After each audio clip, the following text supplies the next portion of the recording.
Hey everybody, we're going to do the August 26th daily Bible reading, and because we have a little bit of Psalm and a little bit of Proverbs every day, we skip from Job over those two books to Ecclesiastes.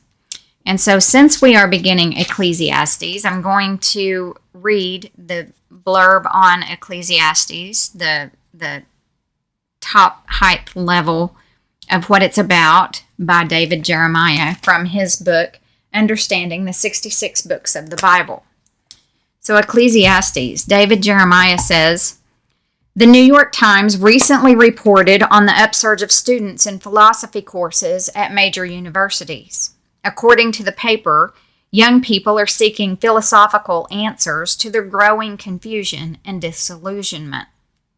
Well, they need to read Ecclesiastes, the Bible's built-in philosophy course, written by Solomon, the wisest man in the Old Testament. After a promising start, Solomon was drawn away from the Lord by the influence of his foreign wives. The resulting despair probably prompted him to write this book. We can track Solomon's spiritual and intellectual progress by reading all three of his books. Song of Solomon represents Solomon as a young king, virile, energetic, and full of zeal for God. Proverbs represents his mature years and sage advice. Ecclesiastes represents his sunset years as he looked back and realized his life was unfulfilled by money, possessions, education, or pleasure. The premise of Ecclesiastes is that life is meaningless unless God is acknowledged. God has put eternity in our hearts. And without eternal values, we'll always be looking for substitutes. Everything under the sun is vanity and a chasing after the wind. Ecclesiastes tells us, without God, life is as empty as the wind. But the fear of the Lord is a basis for wisdom and fulfillment. And that's the only sound philosophy in life, as Solomon sums up in Ecclesiastes 12:13. Let us hear the conclusion of the whole matter. Fear God and keep his commandments, for this is the whole duty of man." The key thought of Ecclesiastes, life without God is meaningless. The key verse, let us hear the conclusion of the whole matter. Fear God and keep his commandments, for this is man's all. Ecclesiastes 12:13.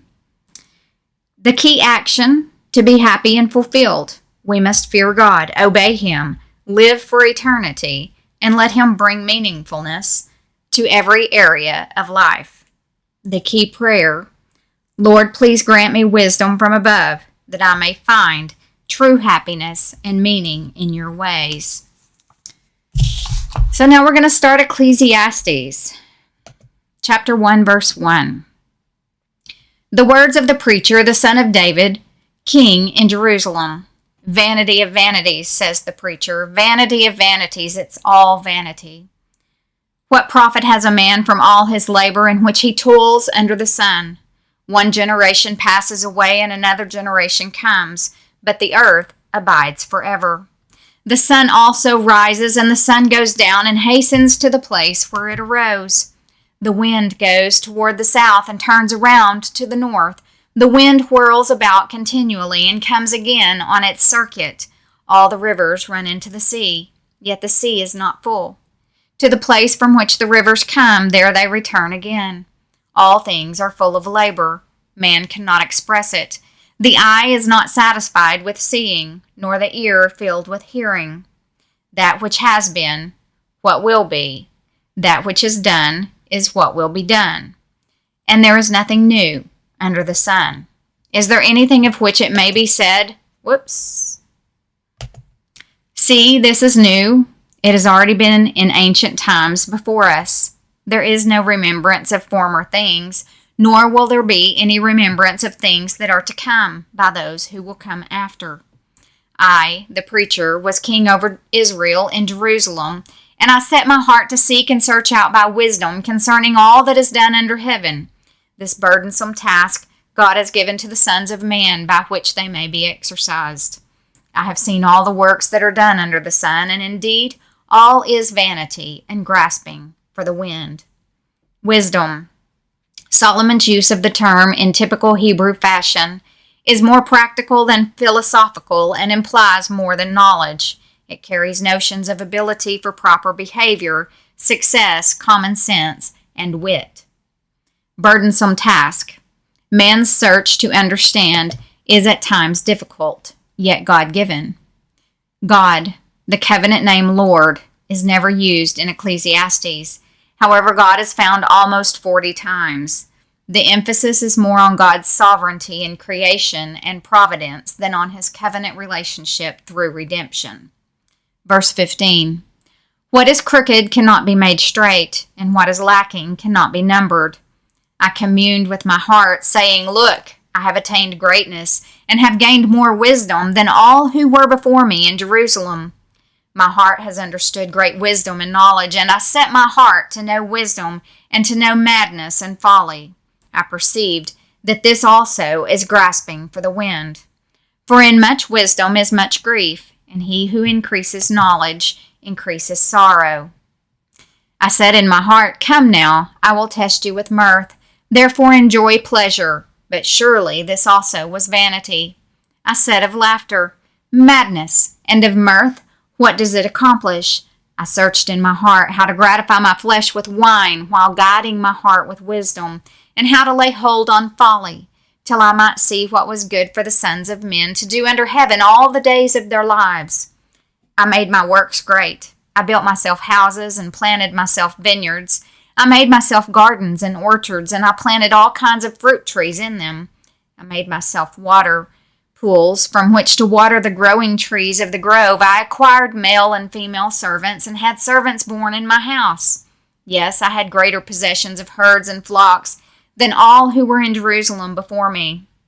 I also gathered for myself silver and gold and the special treasures of kings and of the provinces. I acquired male and female singers, the delights of the sons of men, and musical instruments of all kinds. So I became great and excelled more than all who were before me in Jerusalem. Also my wisdom remained with me. Whatever my eyes desired, I did not keep from them. I did not withhold my heart from any pleasure. For my heart rejoiced in all my labor, and this was my reward from all my labor. Then I looked on all the works that my hands had done, and on the labor in which I had toiled, and indeed all was vanity and grasping for the wind. There was no profit under the sun. Then I turned myself to consider wisdom and madness and folly. For what can the man do who succeeds the king? Only what he has already done. Then I saw that wisdom excels folly, as light excels darkness. The wise man's eyes are in his head, but the fool walks in darkness. Yet I myself perceived that the same event happens to them all. So I said in my heart, As it happens to the fool, it also happens to me. And why was I then more wise? Then I said in my heart, This also is vanity. For there is no more remembrance of the wise than of the fool forever, since all that now is will be forgotten in the days to come. And how does a wise man die? As the fool. Therefore I hated life, because the work that was done under the sun was distressing to me, for all is vanity and grasping for the wind. Then I hated all my labor in which I had toiled under the sun, because I must leave it to the man who will come after me, and who knows whether he will be wise or a fool. Yet he will rule over all my labor in which I toiled, and in which I have shown myself wise under the sun. This also is vanity. Therefore I turned my heart and despaired of all the labor in which I had toiled under the sun. For there is a man whose labor is with wisdom, knowledge, and skill, yet he must leave his heritage to a man who has not labored for it. This also is vanity and a great evil. For what has man for all his labor, and for the striving of his heart with which he has toiled under the sun? For all his days are sorrowful, and his work burdensome. Even in the night his heart takes no rest. This also is vanity. Nothing is better for a man than that he should eat and drink, and that his soul should enjoy good in his labor. This also I saw was from the hand of God. For who can eat or who can have enjoyment more than I? For God gives wisdom and knowledge and joy to a man who is good in his sight. But to the sinner he gives the work of gathering and collecting, that he may give to him who is good before God. This also is vanity and grasping for the wind. Psalm 102, beginning in verse 1. A prayer of the afflicted when he is overwhelmed and pours out his complaint before the Lord. Hear my prayer, O Lord, and let my cry come to you. Do not hide your face from me in the day of my trouble. Incline your ear to me in the day that I call. Answer me speedily. For my days are consumed like smoke, and my bones are burned like a hearth. My heart is stricken and withered like grass, so that I forgot to eat my bread. Because of the sound of my groaning, my bones cling to my skin. I am like a pelican of the wilderness. I am like an owl of the desert. I lie awake and am like a sparrow alone on the housetop. My enemies reproach me all day long. Those who deride me swear an oath against me. For I have eaten ashes like bread and mingled my drink with weeping. Because of your indignation and your wrath, for you have lifted me up and cast me away. My days are like a shadow that lengthens, and I wither away like grass. A shadow that lengthens. The time of sunset is used to describe the psalmist's desperate sense that his life will end shortly because God has punished him by withdrawing his presence and strength. Proverbs 24, verses 1 and 2. Do not be envious of evil men, nor desire to be with them. For their heart devises violence, and their lips talk of troublemaking. 1 Corinthians chapter 7, verse 17.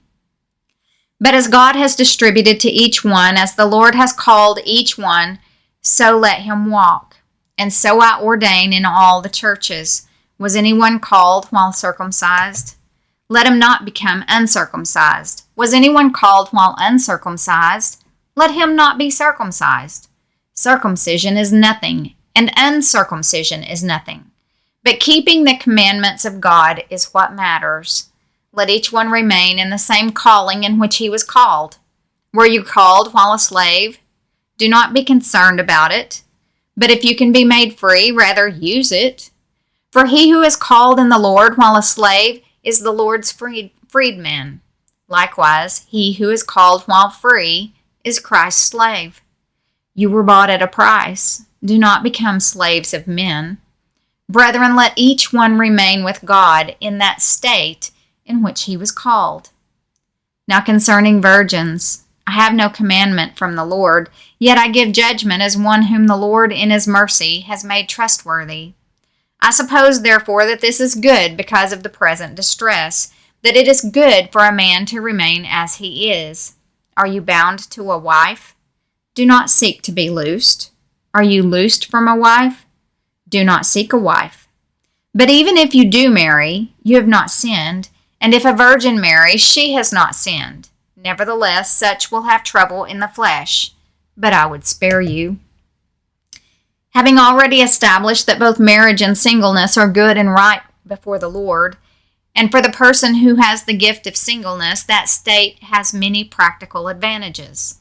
Paul continued to answer the questions about which the Corinthians had written him. Paul gives 6 reasons for never marrying in relationship to the downside of marriage, but remaining single.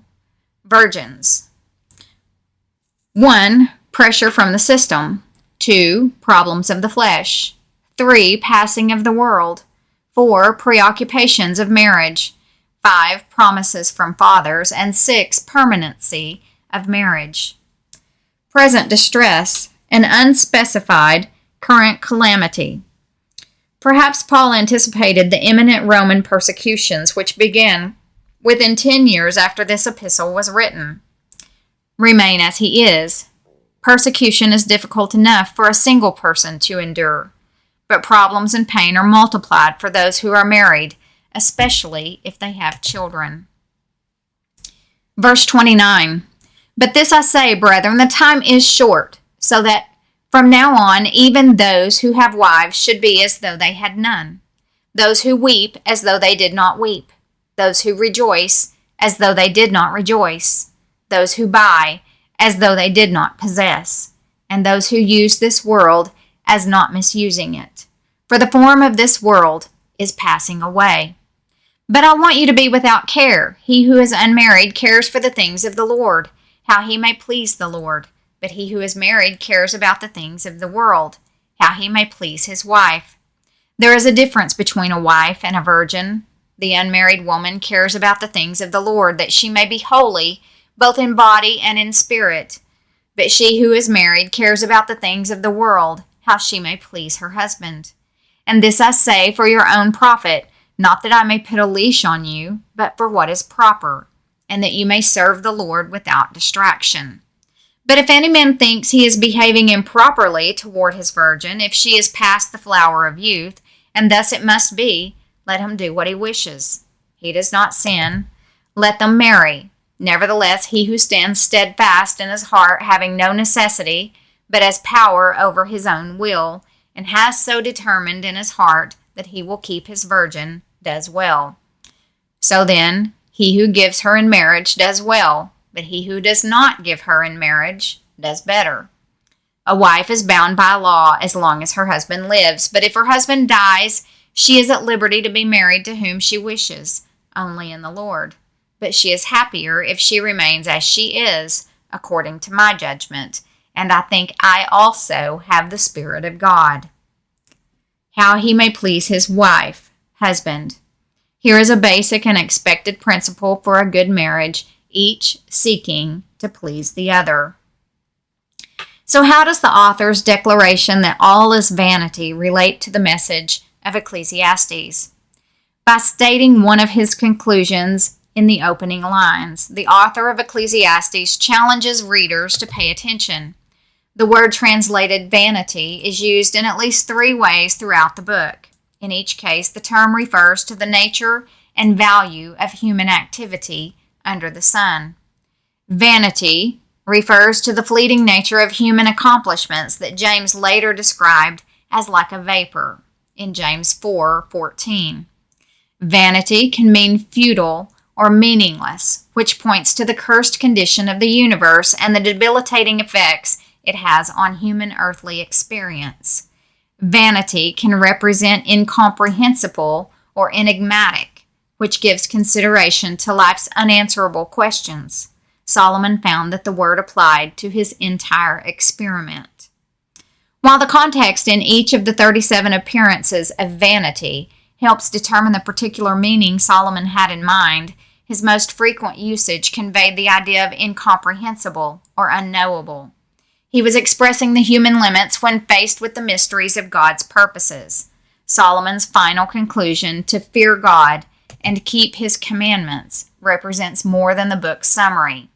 It states the only hope of the good life and the only reasonable response of faith and obedience to the sovereign God. God precisely superintends all activities under the sun, each in its time according to his perfect plan. While he discloses only as much as his perfect wisdom dictates, all people remain accountable. Those who refuse to take God and his word seriously are doomed to lives of the severest vanity. That concludes the August 26th Daily Bible Reading.